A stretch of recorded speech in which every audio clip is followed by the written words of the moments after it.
salaamaaleykum mbokki Sénégal mbokki Afrique mbokki diaspora bi ñu ngi leen di nuyu mbokki àdduna nga wërngal këpp ñu ngi leen di nuyu kenn ku nekk ci turam ak santam nekk fi nga xamante ni mooy Sam TV gaynde de l'actualité ñëw fi nga xamante ni mooy Université Cheikh Anta Diop de Dakar actuellement ñi ngi fii ci pavillon D jógee ci chambre 60 ki nga xamante ni mooy président de l'amicale des étudiants de la faculté des sciences économie et de gestion FASEG kooku di Babacar Ndiaye salaamaaleykum. maaleykum salaam monsieur Elmat maa ngi lay siyaar bu baax di la dalal encore une fois fii à l'université Cheikh Anta Diop de Dakar nga jógoon def déplacement ñëw seet si ma koy rafetlu bu baax a baax di la jaajëfal encore une fois ci déplacement bi. mbokki Sénégal souvent dañuy dégg toujours di wax jafe-jafe yi nga xamante am na ci université Cheikh Anta Diop de Dakar. ki nekk ministre bi di Cheikh Oumar Anne moom ministre de l'enseignement supérieur et de l'innovation tey nag ñi war a dugg nag ci jafe-jafe yi nga xamante ni doomu étudiant bi nga xam nga dund fi ci université bi ñu daal di ko waxtaan yéen Sénégalais xool topp leen ma Babacar Ndiaye tey soo doon def sa présentation bi tey Sénégalais yi xoolaat partout à travers le monde entier yow yaay kan Babacar Ndiaye. yow yaay jiite amicale parce que mais defal ci présentation. voilà merci beaucoup El Malick man bon comme ni ma ko waxee maa ngi tudd Babacar Ndiaye ñu gën maa xam ci turu Moukabaro fii à l'université Cheikh Anta Diop de Dakar maa ngi cosaanoo ci benn dëkk bu ñu naan Xelkom mu ngi nekk dans la région de Kaolack ci département Guinguinéo donc voilà jógee ma jàng bo am sama bac Kaolack laa amee bac ci école privée Les Merveilles du Saloum ba mu fa jógee laa ñëw fii ñu orienté ma à l'université Cheikh Anta Diop de Dakar précisément à la faculté des sciences économiques et de gestion en 2014. donc ma nekk aussi bokk ci syndicalisme comme def syndicalisme bokk ci membre syndical yi fii donc yàlla def nag cette année-ci ma jiite encore amicale FASEG mooy faculté des sciences économiques et de gestion bépp étudiant boo fa nekk je suis le président en tout cas de l'amicale des étudiants de la FASEG. bon je pense que en grosso modo de façon ramassée daal loolu doy na sécurité. mbokk yi loolu leer na nañ yéen a ko dégg ki jiite président FASEG faculté des sciences économie et de gestion mbokk yi nag xam naa ne économie moom dañ koy bàyyi beneen yoon mais tey Babacar Ndiaye dafa am lu ma ko bëgg ñu waxtaane tey Babacar Ndiaye nan nga gisee Cheikh Oumar Anne ministre bi nan nga ko gisee moom nekkoon na ci régime bu njëkk bi président Macky Sall dissout du gouvernement bi daal di ko reconduire waat noo gisee Cheikh Oumar Anne ministre de l'enseignement. man li ma mën a gisee loolu d'abord pour analyser situation bi rek je me dis que ne bu président demee bu amaat confiance si moom bu reconduire ko je me dis que peut-être dafa am ci moom confiance que da ko liggéeyal ci mission yi mu ko dënkoon bon selon moom lu ma xam président parce que ku ne ak mission bi ma lay jox président il a été satisfait ci mission bi mu ko dënkoon et que mu defal ko ay résultats donc c'est normal selon lui mu reconduire ko ci poste boobu. yow ci régime bi mbokk yi kii mooy Babacar Ndiaye président de l'amicale de la faculté des sciences et économie et de gestion fi nga xamante ni mooy ci université Anta Diop de Dakar Babacar Ndiaye dafa mel ni yow apprécier nga Cheikh Oumar Anne ci gestion bi Macky Sall moo ko confié wala amaat beneen confiance Cheikh Oumar Anne est-ce que jàppale na étudiants yi bala ñu ñëw ci est-ce que jàppale na étudiants yi. bon pour wax jàppale na étudiants yi à vrai dire parce que bon tout n'est pas rose fii nii bon problème yaa ngi fii. donc récemment ñu ngi jógee ci problème bourse d'accompagnement yi mu doonoon affaire boo xam ne vraiment dañ cee waxaat ci insister waat pour à ce que mu doog a commencer ay paiement bon su ma amee man lu ma koy xaw a reprocher rek mooy des fois day tax xam lu trop. day tax xam lu de. waaw des fois day tax xam lu la moom j'ose le dire. da ngay problème day am nga soumettre ko problème bi taxawaat ci. et puis mu xaw a tànqamlu bien vrai que après nag dina trouver solution mais je pense que loolu aussi c'est à noter man moom fekk naa loolu et puis mun naa ko kii peut-être nag ci seen liggéey lenteur yooyu noonu lenteur administrative yooyu noonu moom fi lañ ko fekk et je dis que bon suñ ko munee saafara boo di taxawu étudiants ci seen problème boo bañ di xaar ba étudiants yi mer xam nga gën di casse parce que soo gisee problème bourse d'accompagnement mooy étudiant master 2 yi ñi nga xam ne dañoo am benn retard ci seen cursus te système bi teg leen ko donc récemment ñun waxoon nañ ci def ci point de presse ñun collectif des amicales de l'ICAT waxoon nañ ci rencontré ci moom waxaat ci ak moom mais à chaque fois day tànqamlu récemment gis nga même ces étudiants là wàccoon nañ sur le terrain di manifester encore ba mu jural ay blessés ainsi de suite tu vois loolu yëpp je pense que ne mun nañ ji fa bañ a yegg à ce que suñu dégloo ñun njiitu étudiants yi ñu recueillir problème étudiants yi ñëw soumettre leen ko ñu taxaw si le plus rapidement possible. jërëjëf Babacar Ndiaye ci mois d'avril 2019 bi nga nekk président de l'amicale de la faculté des sciences économiques et de gestion. 2020 avril 2020 voilà léegi damay yan jafe-jafe ndeysaan dafa fekkoon ci amicale bi nekk wala ñu dugg ci sujet bi ñu war a def. yan jafe-jafe bon moi je dirais damay wax plutôt que ne comme ni ma lay wax rek comme gars yi état continuité la amicale aussi étudiant FASEG yi continuité lay doon tu vois donc ñun à chaque fois on essaie quand même fekk ay problème on essaie de le résoudre problème yi mun ci doon donc FASEG ku ko xamoon da nga ko doon xam ci retard ci retard boo xam ne pratiquement faculté yëpp dañ doon pare sans ñun pratiquement ñu doon mujjee pare mais yàlla def na sant nañ yàlla malgré situation bi fi amoon nii muy situation pandémie 6 mois boo xam ne pratiquement kenn jàngul nga bëggoon ko yokk ci retard bi ñu amoon ça allait autre chose. danañ ci ñëw quoi léegi da ngeen di gis yow da ngay engagé pour jiite amicale di nuyu étudiants yëpp yi nga xamante ñu ngi nekk ci université Anta Diop de Dakar Babacar Ndiaye bi jiite président amicale FASEG bi moom lañ toogal fi nga xamante ni ci Sam TV Babacar Ndiaye coronavirus wàcc na ci mois de mars avril je crois que avril 2020 mars après avril way avril 2020 gis nañ ne ci ni def élection bon yéen ça veut dire que seen élection boobu ci Covid 19 bi nañ defee élection yi. Non pas Covid 19 ñu ngi def élection c'était au mois de février la ñu defoon suñu élection. oui mais bon mu amoon quelques lenteurs yu fi amoon côté administration ainsi de suite bon des questions internes donc ak ci biir loolu soo gisee février après mars moo si topp mars ci lañu annoncé corona bi gars yi war a dem jóg. d'accord léegi coronavirus bi fan la leen fekk yéen si jamono yooyu fan la leen fekk yéen. coronavirus bi moo ñu fekk fii la ñu fekk à l'université. c'est-à-dire yéen ci yenn moment ngeen nekkoon da ngeen doon nekk def ay cours wala. évidemment dañu fekk ñu def ay cours comme tous les étudiants. école yëpp nekk di def cours. après le 14 mars président Macky Sall jël décret arrêté université arrêté. je me rappelle bien boobu dafa fekk sama benn cousin moo doon takk soxna. waaw tu vois ma sol sama yére gën a wàcc sama papa ba maa ngi dëkk el pour dem ci kii balaa dégg gars yi di yuuxoo ainsi parce que boobu la ñuy waxoon Macky day def discours gars yi di yuuxoo naan tëj nañ université ainsi man si étudiants yi jël seen bagage di gën man ma dem sama xew. bu ñëw ko waat voilà noonu la ñuy dalee ñëpp a décision bu wàcc suñu bopp. léegi nag bu décision bi wàccee am na juróom benn weer wala 5 mois yaa ko wax cours amul. voilà léegi loolu yenn jafe-jafe yi nga xamante ni étudiants yi ñu ngi koy dal di ko jàkkaarloo en tant que président de l'amicale bi nga xamante ni yooyu waxal ay étudiants yëpp. bon jafe-jafe biñ ci amoon mooy comme ni ma la ko waxee léegi compte tenu retard bi ñu amoon en avant avant ñu dem corona lu boole si encore 6 mois yi ñu corona tey taaj defuñu dara xam nga day doon benn gab boo xam pour nga combler que day difficile. nga waroon toog jël décision boo xam ne ça va arranger tous les étudiants. parce que comme ni ma la ko waxee rek bàyyiwuma ma daaneel foofu noonu mais c'était juste pour jox la benn présentation actuelle situation pédagogique suñu faculté. actuellement soo jëlee nii par nañ suñ premier semestre suñ deuxième semestre booy normalement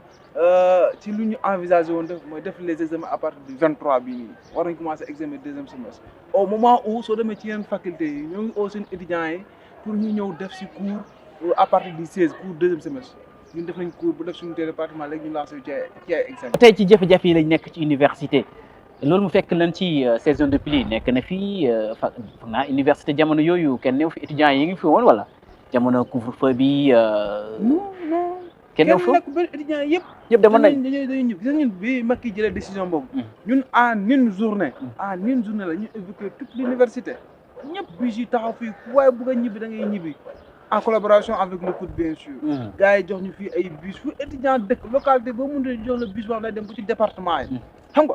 c'est pas un travail facile mais collaboration COUD ak étudiants yi ak président d'amicale yi ma leen di saluer de passage faculté yëpp ñu jàpp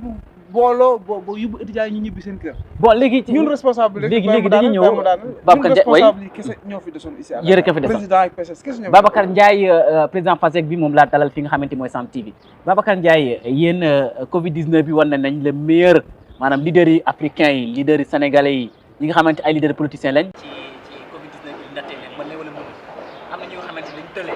ci réew mi politiciens yu bëri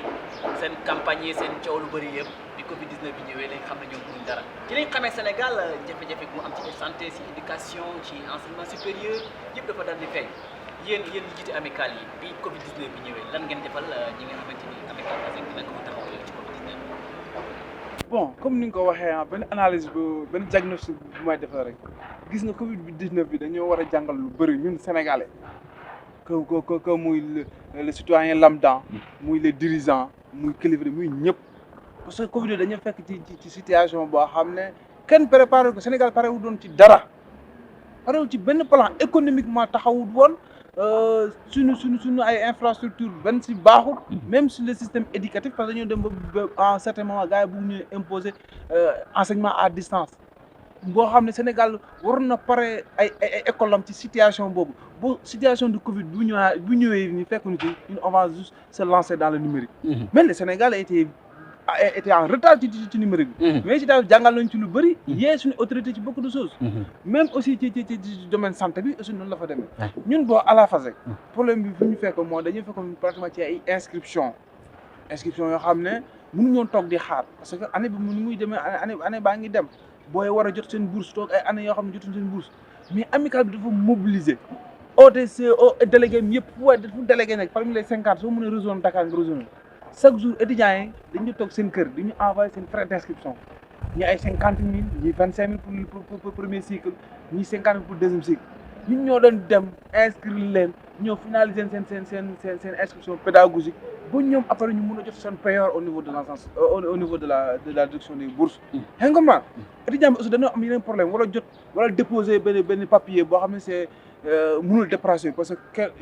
kii transport bi dañ ko arrêté woon. est-ce que ñun ñoo doon dem administration li jënd papier envoyé leen. macha allah est-ce que mbokk yi Sénégal yéen waa Sénégal ñuy seetaan rawatina étudiants yi nekk à l'université Anta Diop de Dakar est-ce que Babacar Ndiaye mi waru leen ko wàccee wala ñi nga xamante ni da ngeen ko fal rek Covid 19 ñëw looy wax ci loolu. dañ ko fal rek Covid 19 ñëw gestion bi yëpp dafa corona gestion bi mu am yëpp depuis février mars avril mai juin juillet août septembre octobre ba novembre bu nekk lépp dafa corona la ngay wax ci loolu. man je le dis que gis nga nit jaam day nangu ndogal c'est Dieu qui a choisi ma nekk président Dieu moo def sama gestion tombé coronavirus dama koy nangu et je l'ai accueilli à bras ouverts. ndeysaan. yaa ngi comprendre du wàññi dara nag certes que suñu timing parce que toog 6 mois ci gestion boo xam ne waroon na durer 12 mois nga toog ci 6 mois dafa benn activité ñu reprendre nii après problème xaalis am. trésorerie fii xam ngeen fii ni muy demee parce que am na nu muy demee ñu bëri xam nañ ci li may wax trésorerie problème xaalis am mais malgré ça étudiants yi ñëwaat ak saison yi nii ay crise partout fii nga taxawu loolu noonu c'était pas facile mais dama koy sant yàlla ñun boog bon je parle au nom de toute l'amicale dañu koy sant yàlla di wax suñu étudiants yi ne loolu taxul ñu xaddi benn yoon bientôt incha allah commencé nañ ay activités bien sûr récemment te dañ ciy gën a lancé wu mais loo gis ne dafa am période parce que mënoo fekk étudiants yi ñu nekk def ay examen nga leen di booster ci ay programmes yoo xam non ñun on priorise d'abord le bien-être de l'étudiant pour accompagner ko à ce que mu réussir au niveau de la faculté. ñu def dara loo xam ne day handicap étudiant pour mu réussir donc leen wax ne l'amicale il est toujours là pour les étudiants. d'accord problème bu mu mën a yëg ci étudiant lu mu munti doon d'ordre social d'ordre pédagogique lu mu munti doon on est là. te mënoon nga dem doxantu faculté ba yaay des étudiants qui profèrent des témoignages par rapport à ça. yéen étudiants yi benn problème rek ngeen am te bu leen déggee ngeen ñaxtu ngeen yooxu benn bi mooy bourse dama tax seen problème bi yéen bourse rek mooy seen problème bourse bourse dafay ñu suñu bourse bon xanaa bon seen lekk dafa doy wala mu demee noonu xam nga tax bourse mooy suñu structure nécessaire bourse waaw c'est strict nécessaire. te souvent da nga gis ñi nga xamante ni ñu ko am rek ñooy jaaj ñaxtu ñeneen ñi nga xamante ni ñoo amuñ ko voilà. parce que man ah da ngay gis ñun soo nekkee nji da ngay raisonner en fonction du ki nga xam ne moo gën a néew doole nañu bàyyi ci terme bi am na ñoo xam ne dañu ñëw fii nii ñoom ñoo yor seen bopp yàlla su defee nga jógee dëkk bu sori amoo fi benn parent sa bourse kese nga yaakaar wala say parents amuñ doole parce que man il faut ñu xam benn mbir gars dañoo enseignement supérieur il faut nga am ay moyens nga am famille bu la jàppale pour nga def ko boo amul loolu xam nga Sénégal ndóol bi fi nekk boo amul loolu yàlla suturaal la nga am sa bourse kese sa bourse ke am na étudiants yoo xam ne man mi di wax ak yow balaa weeru bi di dee sama bourse leb naa ko bu jeexal xam naa ne bourse bi su ñëwee rek dama koy séddale seen borom ñu toog. est-ce que loolu du mën di pousser yéen étudiants yi ngeen def politique politicien ngeen parce que ñi jiite amicale yi souvent suñu bàyyee dem nañu far ci parti ñi ci Idriss Seck ñi ci Macky Sall ñi ci Ousmane Sonko. lu tax yéen mënu leen concentrer ci njàng mi di para. c'est pas toujours le cas parce que loo gis lu ne rek maanaam ay objectifs. parce que amu leen xaalis yow non xaalis. oui bourse bi amul ngeen bëgg dem politique. non c'est pas ça. bon c'est quoi ku ne ak say ambition yow mi c'est pas pour rien nga jig sa def sa projet ni def sa entreprise sa télé ainsi de suite yow ni nga amee projet man noonu laa amee ay projet dëgg la man rien ne vous dit que su ma jógee fii dama dem def la politique non bu nekkee samay ambition il est au-delà de ça je vais pas me lancer dans la politique ku ne ak sa choix donc dañuy analyser nit ki ay position selon sa personne c'est pas parce que ñëpp a ngi def rek da ngay jàpp ñëpp ko non certes que nag politique bi parce que tamit les syndicalistes da lay jàngal lu bëri te soo defee l'histoire defal tous les dirigeants politiques yi fi nekk nii tey ils sont passés par là syndicalisme moo leen defar. dëgg la syndicat da doon beneen école boo xam ne non ça da lay façonner sur beaucoup de trucs sur la vie ci sa en tout cas les vrais leaders. fii ci système politique. ci syndicalisme amul benn politicien boo laa te du jaar ci syndicalisme. mais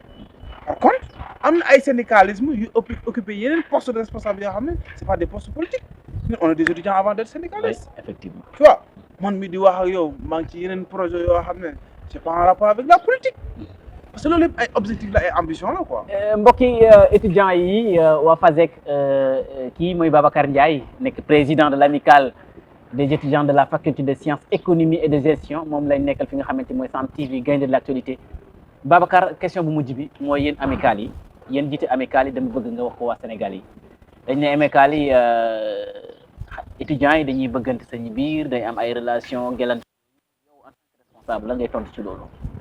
est-ce que am na amicale bi da ngeen ne amicale bi des fois da ngay dégg xale yu góor yi di jéem a chantage yow xale jigéen yi ay bon seen problème mooy affaire bourse la bu ñu amee ay kiyeen est-ce que loolu man ndax yow nekk na sa régime bi Babacar Ndiaye. man nit ku ne doo wax lu ma xamut man en tout cas sama faculté wala boog ci étudiants yi parce que ñun on se connaît entre nous. parce que xam nga lu day waar dafa am njiit rek la moo doon mais dina am certes des fois ay coups bas yu am ci yoo xam ne sax soo xoolee ba ci biir parce que ñun ñooy président amical yi man damay traiter ay problèmes yoo xam ne ça suffit nga doon étudiant FASEG simplement étudiant FASEG nga même au-delà de ça ma xam ne étudiant nga je suis sa côté lay ñëw damay ñëw jàppale ci lu mu mënti doon mais da nga laal point bu sensible muy mbëggeel yow da nga yor sa xol di bëgg man ma yor sama xol di bëgg ma saba yor xolam di bëgg donc loolu ci beneen sentiment ay sentiment la ñu wax ku doog munoo jàngat la ca ne li ma ci wax mooy beaucoup de choses mu ngi xew à l'université su ay après dañ koy référer directement naan ce sont les amicales ce sont les dirigeants et parce que ñu am yenn opportunité loolu c'est débat boobu taxawul d'accord parce que c'est simple nga xam un certain Moukabaro xam nga ne voilà man bon ñu xam ne ci étudiant FASEG la bokk na ci peut-être responsable yi mais ku ne ak sa jikko